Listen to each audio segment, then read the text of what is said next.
কোরবানি ফ্যামিলির উপরে ওয়াজিব হয় না, মানুষের উপরে ওয়াজিব। কথা বুঝেন না?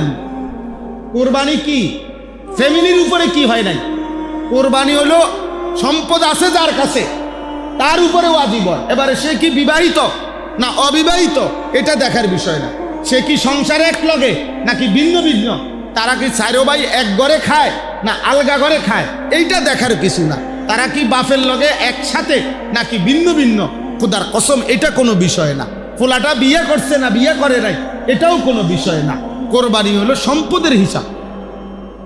তাহলে এখন বিদেশের ছেলেটা মনে করেন ওই বিয়েও করে নাই, ধরে নিলাম বাড়িতে টাকা পাঠাইছে 30,000, তো তার বাপের নামে মার নামে কোরবানি হয়েছে, ভালো, বাপ মার কোরবানি সে সহযোগিতা করছে, সে তো সারা বছরই দান করে, মা বাবারে হাদিয়া দেয়, টাকা পাঠায় বাড়িতে, তো এখনো দিছে, বাপ মার খেদমত করতে হবে না, তো করছে।